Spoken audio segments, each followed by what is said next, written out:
আন্তর্জাতিক এবং জাতীয় রাজনীতিতে বাংলাদেশ জামাতে ইসলামীর বাজিমাত এ সম্পর্কে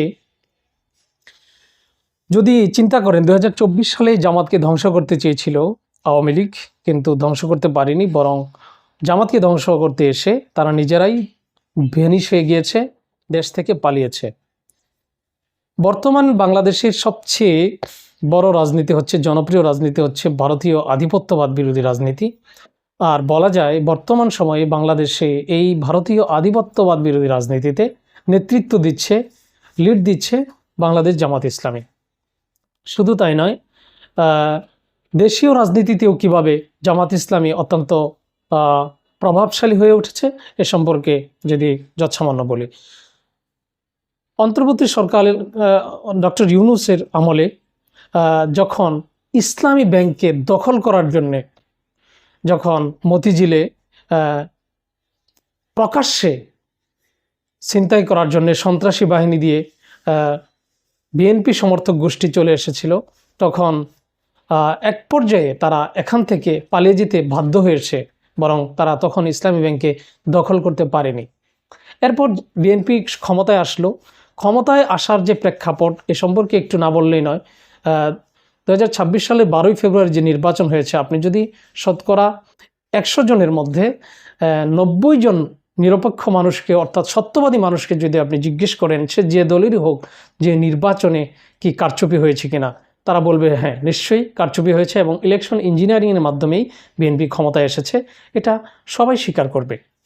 কিন্তু এরপরও দেখেন, জামাতের এত প্রভাব প্রতিপত্তির পরেও তারা কেন তখন এই বিএনপির এই কার্যকলাপের প্রতিবাদ করেনি? এর প্রতিবাদ না করার অন্যতম একটি কারণ হিসেবে বিশিষ্ট প্রবাসী সাংবাদিক ইলিয়াস হুসাইন, উনি ওনার আলোচনায় বলেছেন একটি সত্য কথা, যে জামাত তখন আন্দোলন করেনি, এই কারণে দেশের ক্ষতি হবে বলে।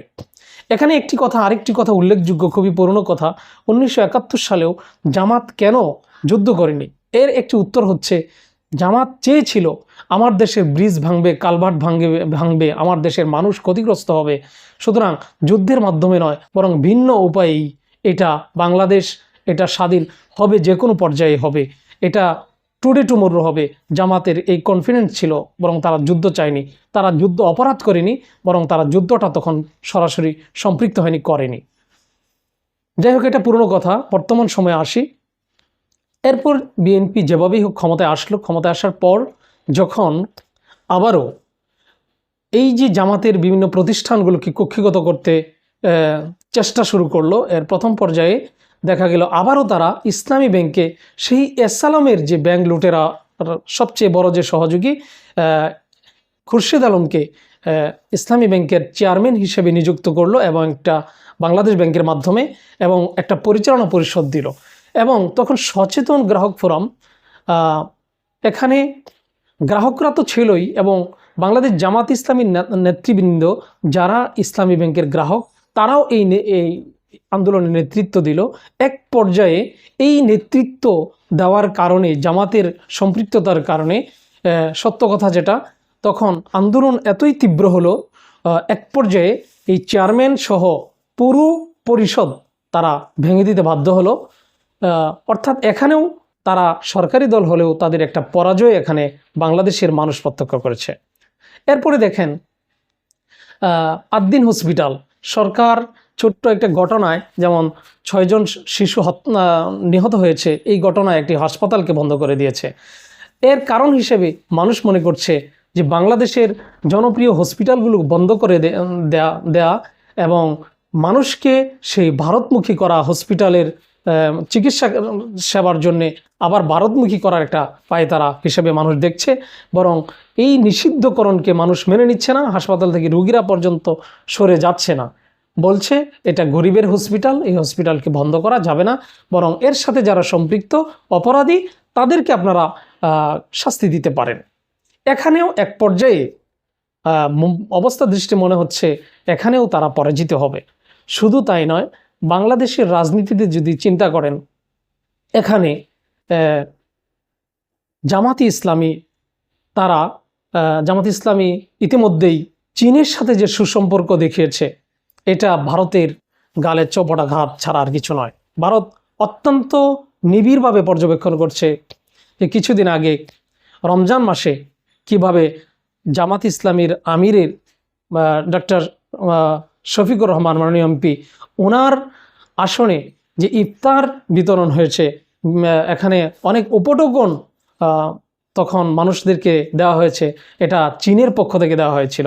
শুধু তাই নয়, আন্তর্জাতিক রাজনীতিতেও দেখা যায় যে কিছুদিন পরেই ডাকসু বিপি সাদিক কায়েম, বাংলাদেশ ইসলামী ছাত্র শিবিরের নেতা সাদিক কায়েম, ডাকসু বিপি, ওনার ডাকসু পরিষদ সহ এখানে সম্ভবত 15 জনের একটি গ্রুপ চীনে গিয়েছে এবং চীনে তাদেরকে যে সংবর্ধনা এবং সম্মান দিয়েছে এবং যে রাজকীয়ভাবে তারা ঘোরাফেরা করেছে, এই যে বার্তাটা, এটা আন্তর্জাতিক পর্যায়ে একটা অত্যন্ত পজিটিভ একটি মেসেজ গিয়েছে।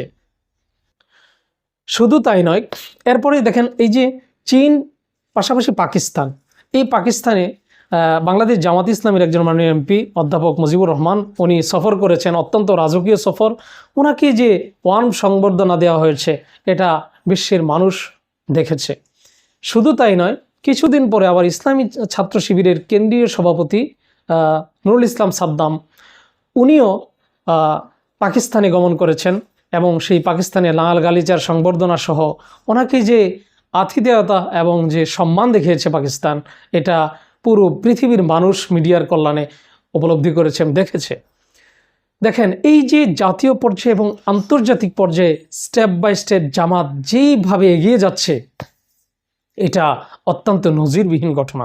শুধু তাই নয়, এখন বাংলাদেশের রাজনীতিতে যদি আপনি বিশ্লেষণ করেন, নৈতিকভাবে প্রতিটা ক্ষেত্রে জামাত ডে বাই ডে এগিয়ে যাচ্ছে এবং দেশের কল্যাণে কাজ করছে।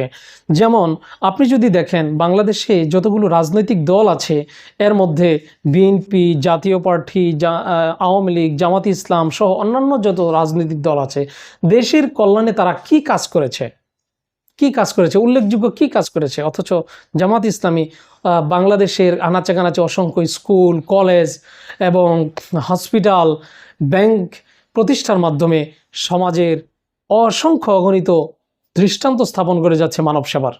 শুধু তাই নয়, আপনারা যদি চিন্তা করেন, আরেকটি ঘটনা না বললেই নয় যে এই যে বাংলাদেশে কিছুদিন আগে আমরা প্রত্যক্ষ করেছি, আমরা দেখেছি বিভিন্ন পাম্পগুলোতে তেল নেই, তেলের বিশাল সংকট, মোটরসাইকেল, প্রাইভেট কার, এগুলো সারি সারি অত্যন্ত লম্বা লাইন।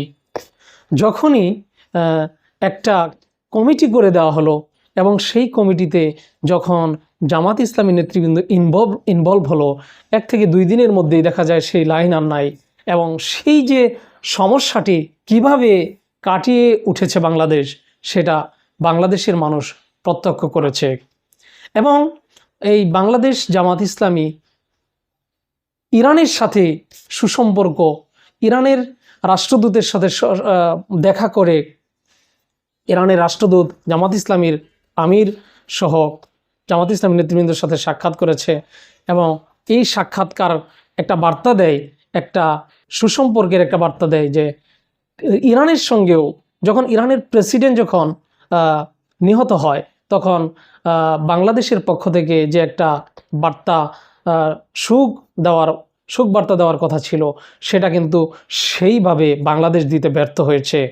কিন্তু বাংলাদেশ জামাত ইসলামী কিন্তু ঠিকই সেই ইরানের প্রেসিডেন্ট নিহত হওয়ার পর অত্যন্ত সুখ বার্তা দিয়েছে এবং জামাতে ইসলামীর নেতৃবৃন্দের সাথে ইরানের রাষ্ট্রদূত সাক্ষাৎ করেছে এবং সেখানে জামাত ইসলামের যে মাননীয় আমির, উনি কিন্তু ইরানের রাষ্ট্রদূতের কাছে একটি